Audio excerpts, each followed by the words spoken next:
Let's start from the beginning. You're a kid in Kingston. You see some films on the screen. What was the first one that sort of tickled your fancy? You mean that made me just be dazzled by movies, or made me want to do it? To recognize that cinema was a thing that actually would reach you on a fundamental level. Mary Poppins, I guess. I was 5 or something when I saw that, but it left a deep impression on me. And I love it to this day. And I love it because it reminds me, it's like a psychedelic film, right? It's sort of people, I bet you Jim Morrison would like that film. The doors of perception, all that, like jumping into the sidewalks and dancing around in animated worlds. And it's probably a film that is underappreciated on that level because it's ostensibly thought of as simply as a kid's film, but it has all these elements, this incredible experimentation, the collision of animation and live action. Dancing, singing, I don't know, it's a weird... Things, I guess, that you see at an early age leave a deep impression, and you don't even, I don't think about it consciously, but the fact that you asked me that question, I never really thought about that before. That's what came out. But in your adolescence, I mean, you were very much into music. You were into punk. Yeah. Again, how much time were you in Kingston watching films at the Princess? Were you at the Rep Theater doing that? What were you doing? Well, I was raised in Kingston, but I asked my parents to move to Toronto when I was 5. And grew up in the suburbs. So my cinematic experience was the Albion Mall. So the things that left the impression on me that got me making movies probably were 2 films. That one, we were talking about that the other day, Planet of the Apes, which I adore to this day and everything related to it. But it wasn't a film that made me think, oh, I could do that. Because it just seemed at that age, like a lot of people, you just think, oh, movies just come from somewhere. It didn't even occur to you that they're made by people. You know, there were actors in them, and it was nicely shot, and it's an adventure. And it, you know, at the age of 10 or whatever, when I'd be watching that. But I think I was in grade 8, and I think the movie that made me think, I want to do that. I think I want to make movies like the one I just saw. And that was an Albion Mall cinema screening of a movie called Night of the Living Dead. And it was a revelation to me because, A, I didn't recognize, Clint Eastwood wasn't in it.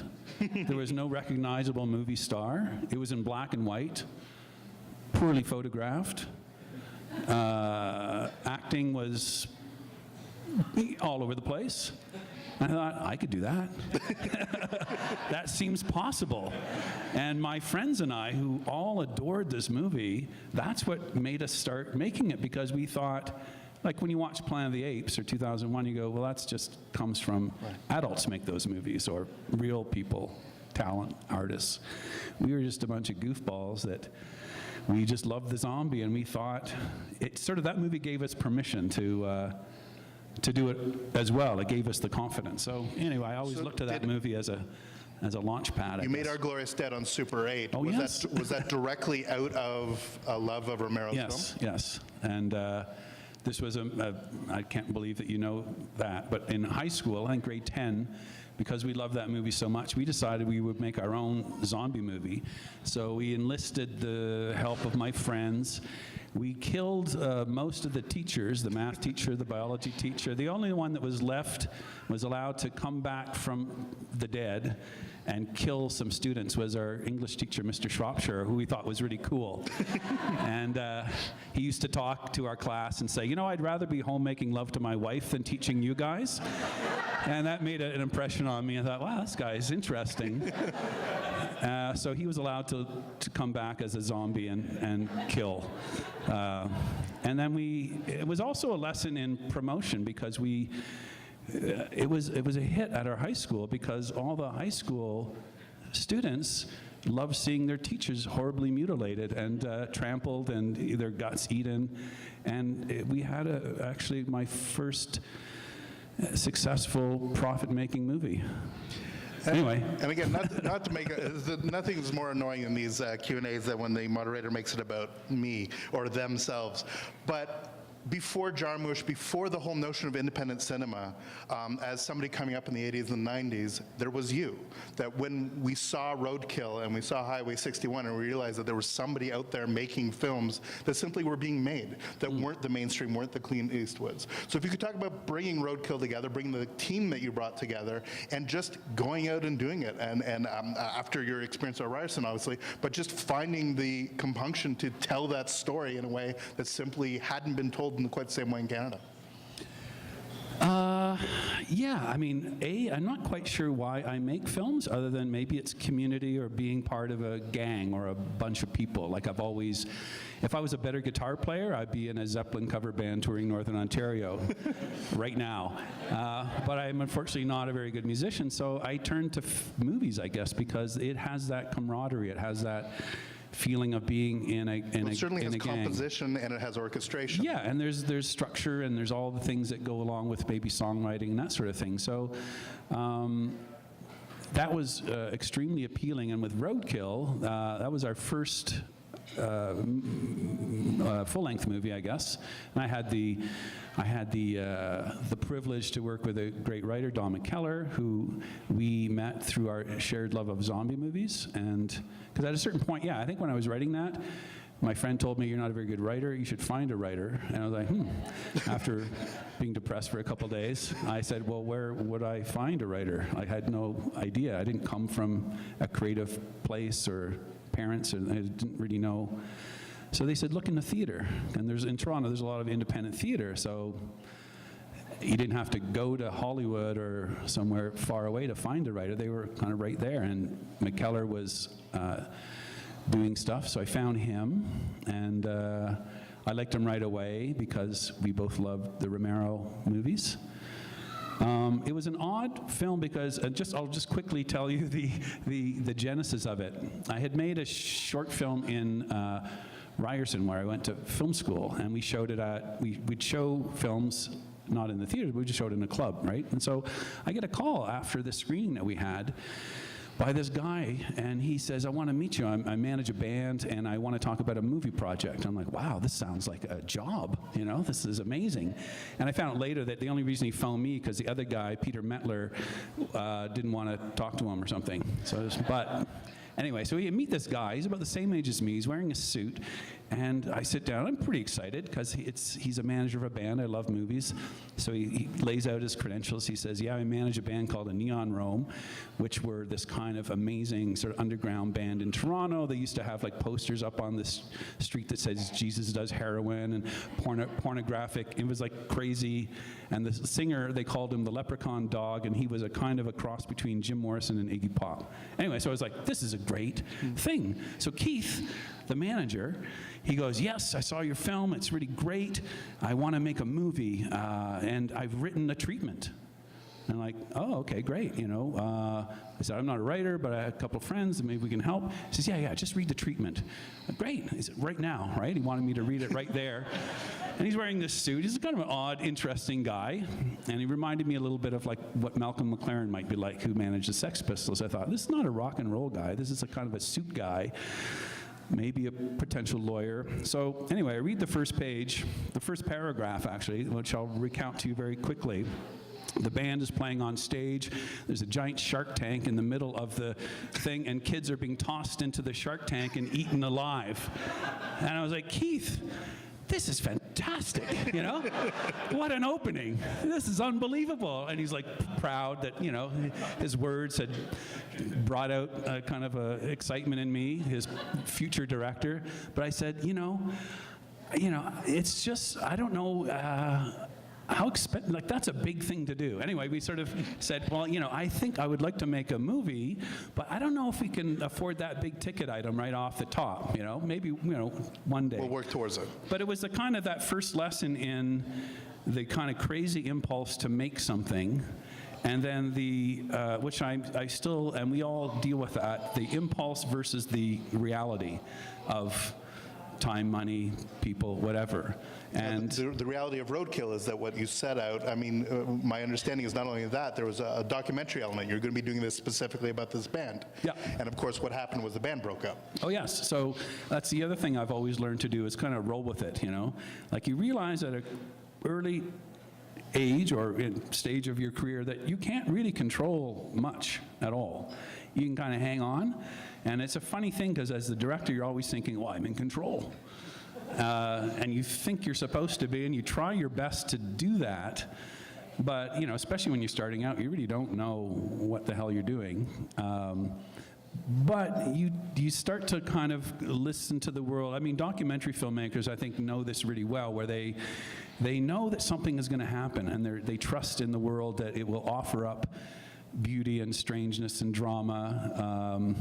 But partly because I'm a control freak, I think I needed to have scripts, and recently, having done documentaries, terrified of doing them, but once I realized, oh, if you don't have to control it all, things will just happen. I think the key to Roadkill, what makes it work for those of you, many of you who have seen it, is that it still holds that verisimilitude, to use a really nerdy term, that truthfulness of it, that you feel like you're watching something that's documentary-like, and yet obviously done within the sort of sanctioned ability to be fictional. Yeah, and especially in this country, we come out of a very strong and powerful documentary tradition.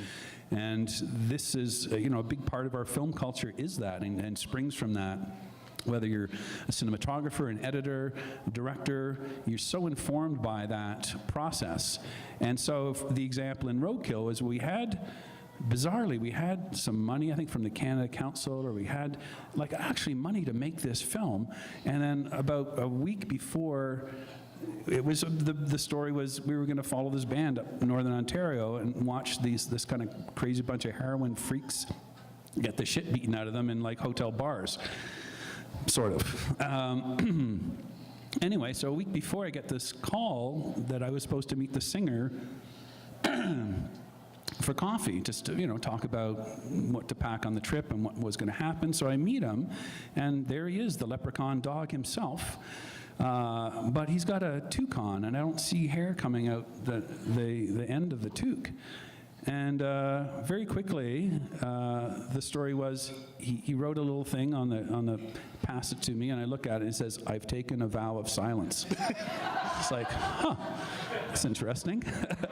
Never met anybody engaged with that kind of, you know, thing before. And he takes his hat off. He's completely bald, right? So there he is. He's this kind of impish, you know, he's probably on acid at the time, and, you know, as he was a lot, but very charming guy. And so, to make a long story short, I kind of come back to my producer. I said, well, our lead kind of guy is taking a vow of silence. He's shaved off all his hair. I'm not really sure what's happening anymore. And then we get a visit from their manager, who comes to our tiny little headquarters with his baseball bat and threatens to, you know, break our legs because in his mind we're making a movie and we should be playing Varsity Stadium and not some, anyway, that's another whole story. But so what do you do? And so the band disintegrated very quickly, and so suddenly I was in the odd position where I actually had money to make this movie, but I had no subject anymore. They had just disintegrated. And rather than force the issue, I thought, okay. So I phone up Don and I say, hey man, like, I still want to do that sort of northern tour and the rock and roll thing, but do you think we can spin this a little bit? Let's just sort of say, let's say the band that we had invested in is gone away. How could we spin this? So we came up with this idea of their roadie girl that is sent to find them. And it sort of became this sort of story, and you still see evidence of it if you watch the movie, you go, oh yeah, that guy's representative, like they do find the guy. Anyway, so the thing, but there was like that turning the tables and going, okay, let's just go with it. And I want to get to that point because I think that and the reason we're spending so much time on the beginning films because I think they really have shaped your career in very fundamental ways. Of this whole notion that as a filmmaker, particularly as a documentarian, one has to be open. You've had many times in your career where you've had these barriers. Oh yeah. How do you have those moments of despair? Do you have those moments of like, oh my God, what am I going to do? And How do you overcome them? Or is it simply that you just are predisposed to go with the flow? I mean, I get as bummed out as anybody, and not to pitch it, but there's a movie that we're playing tonight, and this was talk about a project that has so much promise, and then, we've all worked on things that flamed out for some reason, or you go, that didn't quite work out the way that it was supposed to, or you go, no, that's a failure. Sometimes we make the failure. It does not pass, right? Not everything is a success. So again, rather than let it go, I thought, well, in a lot of cases, and we all share these stories, when we make something, there is as much, drama and hilarity behind the camera and the stories of making something than that there is in the kind of drama of what you're doing. And I've always loved those films, like Day for Night and the Eleanor Coppola documentary about Hearts of Darkness, and of just because maybe you're in the business and you just enjoy it, you relate to it.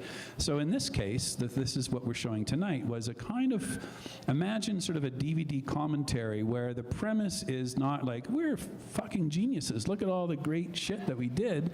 It's like, no, I messed this up in a big way, and we're gonna find out what went so horribly wrong.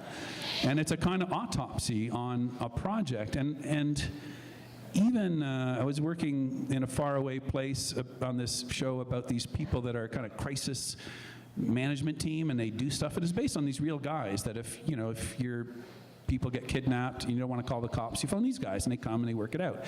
But apparently after every mission, they take their team together and they sit and they have a dinner, and then everybody, the tech guy and the driver and the whatever, they all say whether the mission was successful or it wasn't successful. They all go, how did I mess up? Like, what was my, because even if it's success, you still have made mistakes. And they all have a turn where they say, this is my mistake on this project. This was a thing.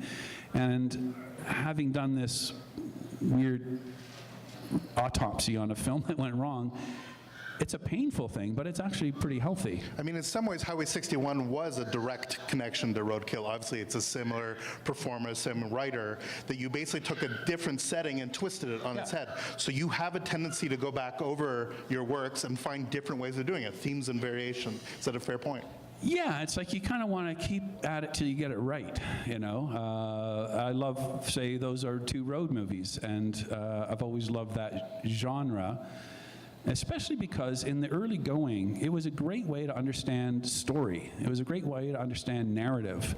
Like literally you can see it, where like if we're not on the road by page 15, it's people are getting restless, and you literally see the journey. So I'm a fairly uncomplicated fellow, and I like that kind of very practical visual reinforcement, I guess. So road films were very attractive for somebody like me that wasn't necessarily a writer or a natural storyteller, and it was a way for me to learn almost in your bones where you should be at the midpoint or where you should be at the beginning of the third act. You should be in Mississippi by the third act, right, or in New Orleans. So that idea of revisiting, I mean, there are people that say sometimes that you're always making the same story in a way, but I don't know if that's true in my case, but for sure there are a number of things that we've done that have a similar, here we go on the road again.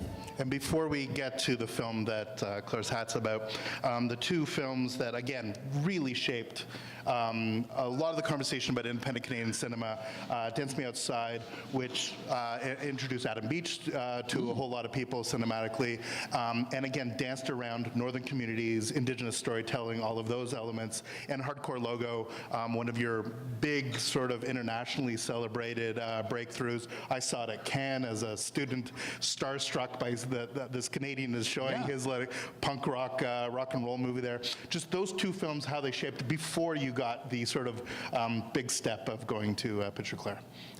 Well, both those films, I was literally a visitor in an alien world.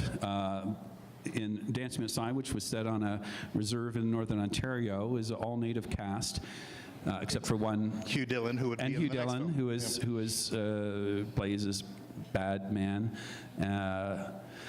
And in the case of Hardcore Logo, it was a music community that I had not known about, really, having, you know, come from the other Solitude in the East.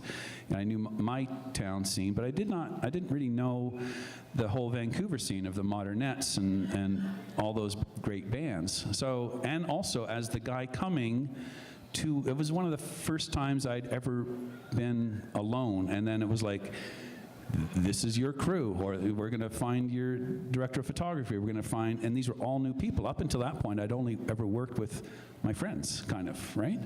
You Dance Me Outside was a similar, all the same crew from Highway 61. So in both cases, I felt like the visitor and the kind of eyes wide open guy.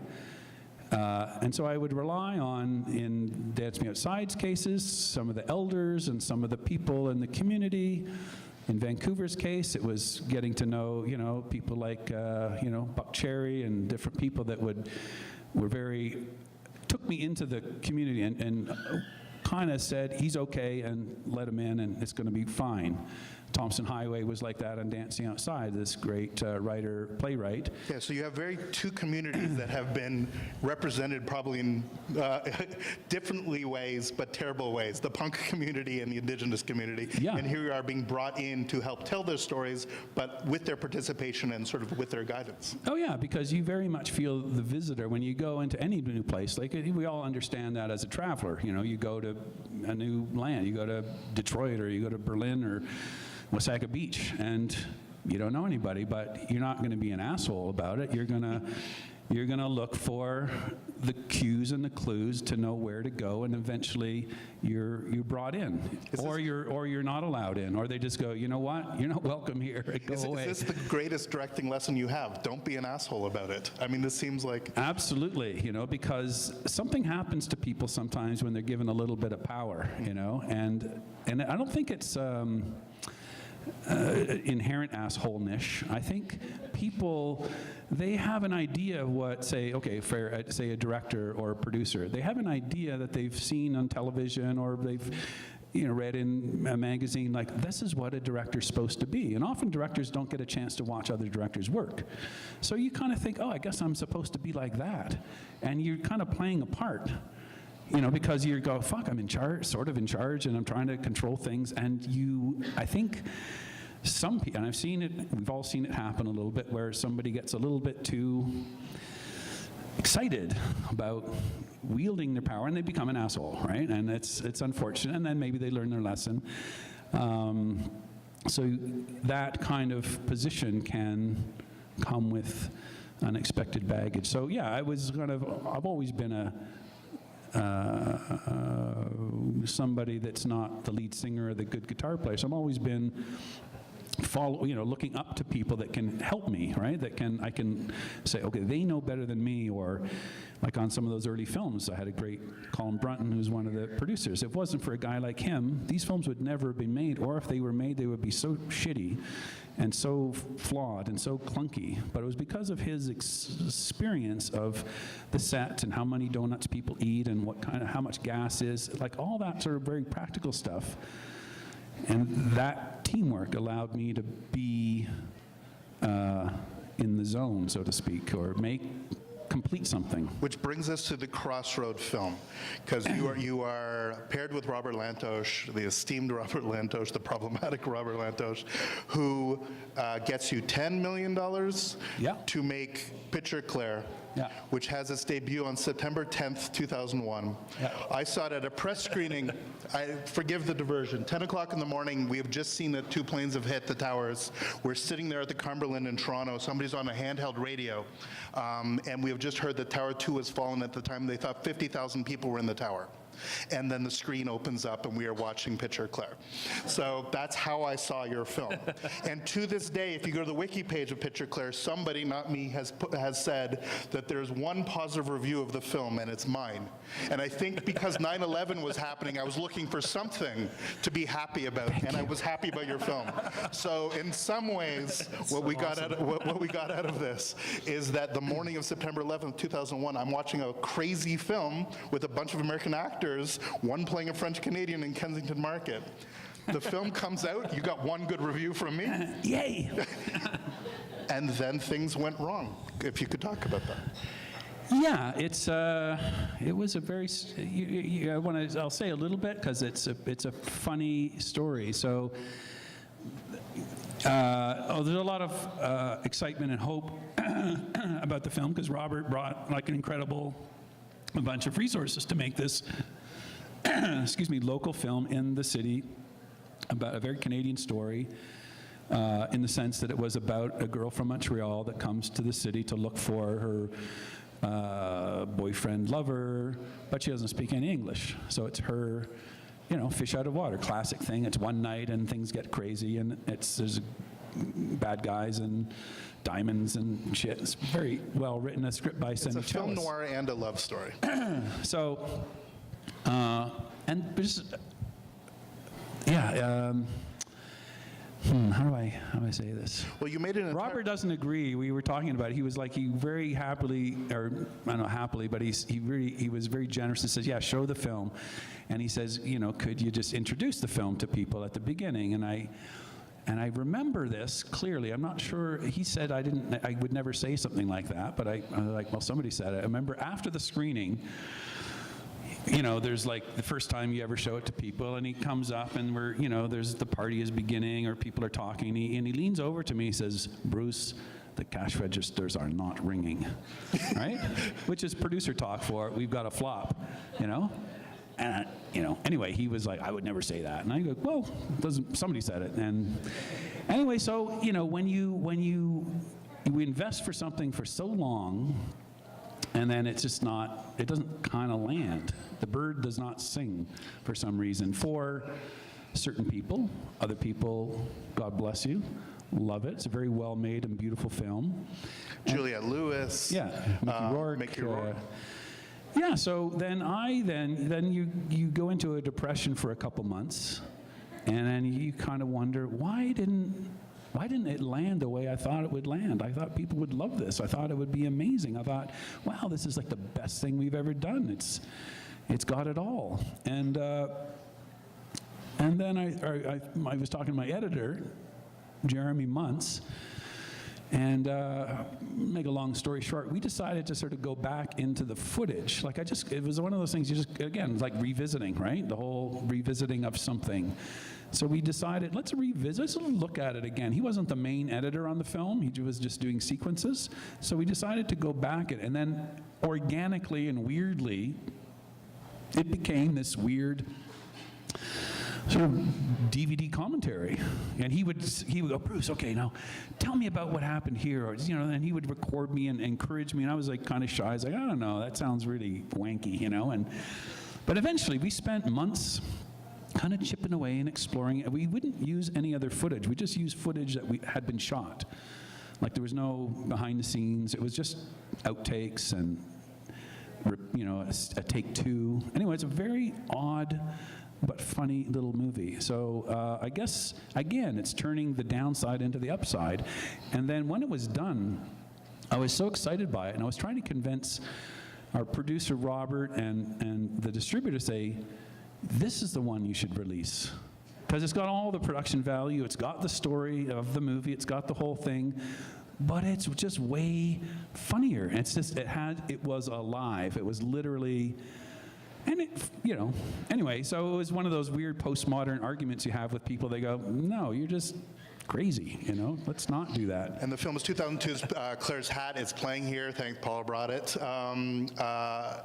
I had not seen it before now.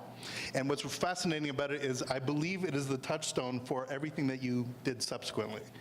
I humbly believe that if you had not gone through the process of reevaluation, you may have been stultified as an artist. But this freed you up by analyzing what went wrong and being self-critical. It allowed you to get back in some ways to your indie roots, but also recognize that you can survive experimentation, that you can survive failure and continue to make movies and continue to push at it.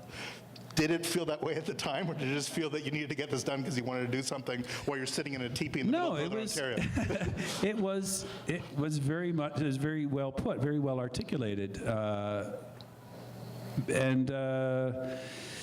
yeah, it just sort of gave you permission to fail and not feel so bad about it because, success or failure is a very kind of it's you fail for some people, you're a success for somebody else. It's a very odd thing. You don't want to get swept up by a big-headed success, or you don't want to be super depressed by a failure. But it's always about the next shot. It's always about the next movie. It's always about you all know, as soon as you've like finished a film and you show it and everybody's like, so what's next, right? And they're like, wait a second, I just finished this thing. Let's be in it for a little bit before we get to the next thing. That was probably the most valuable lesson from that was it's very rare that you get to get a report card, I guess, as a creative person. Where it's like, and along the way you start to lose your mentors. When you're young, you're going to school, or you have you're apprenticing with a camera person or a writer, and that lasts into your 20s, maybe often, but at a certain point you kind of lose that for some reason, because, I don't know, you get busy. But the idea of having continually to have a teacher or a mentor, because there's always stuff to learn. I'm still astonished of the stuff I don't know. So the idea of revisiting the painful look at, okay, even if, as I said, if it's a success, what could be done better, or how could this be? So in an odd way, the best film I ever made is really not allowed to be shown, and it's basically a bootleg that can be knocked around. So it's a kind of a funny irony there. So you see Claire's Hat as your best film? Yeah, I think so. I mean, the most sort of plastic and the most alive, because there are so many rules in this game that you're taught to follow, or to, and they're there for a good reason. But when things really, that's when cinema or movie making or television making can become really amazing, is that when you can truly astonish someone, and you can truly surprise them, and you can totally go down a river where few have gone before, and not to say this is, it's something special or amazing. It's just, it seems fresh. It's hard to be fresh. And just two final points on Claire's Hat. It felt, when watching it after the fact, very interesting, because there are moments where you don't know whether you will ever make another film again. You talk about Pontypool as if you have this great idea, a zombie movie, a project that might come, but it might never happen again because you've screwed up so badly with your one chance. Yeah. That feeling of ennui, but thinking, I still am a filmmaker, I'm going to make Claire's Hat as a way of expressing yourself. But also your proclivity to fall in love with your collaborators. Oh yeah. Well. And the danger, not only to fall in love overtly with the actors and the characters and the stuff that they are doing, but to fall in love with your own creation and not have the distance to fight for the things that you need to fight for, and let go of the things that you probably should have let go for on that project. Are those lessons that you continue to struggle with today? Yes, I think so, because you're always looking for fresh eyes. I mean, there's that thing when you're editing, and you're so deep into it, and it's hard. You're making all kinds of assumptions and all kinds of connections that perhaps aren't even there on the screen or in the script, because you've been growing that garden for so long. You've just come to assume that everybody else knows that that ghost that lives with me is always beside me, or whatever the insane plot twist is that you're working on.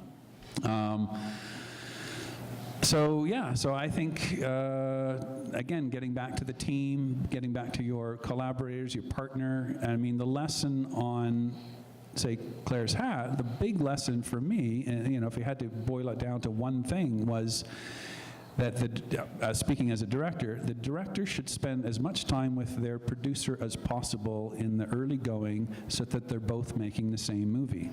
Because you can have the same script and making two completely different movies. It's not a hard thing to do. And if those two are making different movies, well, then everybody else is also making their own movie, the designer, the DP, and your job as the director is to unify things. You don't have to have the answers. You just have to you're the unifying field. And that first step is usually either with the writer or the producer. And that was my sort of, the biggest lesson coming out of that was, don't be afraid of people that are way more impressive and knowledgeable than you are, which in my case was Robert, the producer, because he'd done way more things and he was used to working at a larger scale. And, you know, I was probably a little intimidated by that, and so you kind of pull back a little bit and you think, okay, so you don't keep that bridge open as much as it could be. And that was, yeah, that's the lesson from that. It was the hard lesson, and I continue to try to do that these days. And from that point, we have decades of extraordinary work that's come after the fact. You got to make Pontypool, you got to make the projects that you've done, and here you are. We're celebrating both the failures and the success that you've had over the last many years. And thank you very much. Again, you've been sort of a bastion of independent filmmaking here, and I believe everyone here would just like to thank you very much for what you've contributed. Well, very generous, Jason. Thank you so much.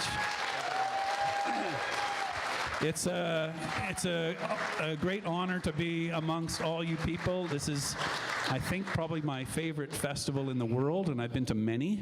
And the reason I love this festival so much is because you're all here. We're all in the same room together.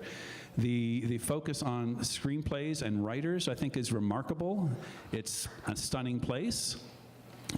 With great programming, with peaks and valleys. Yes, I mean it's one of the world's best film festivals, bar none. And perfect. You know, you might like the whatever, but no, I'll stop there.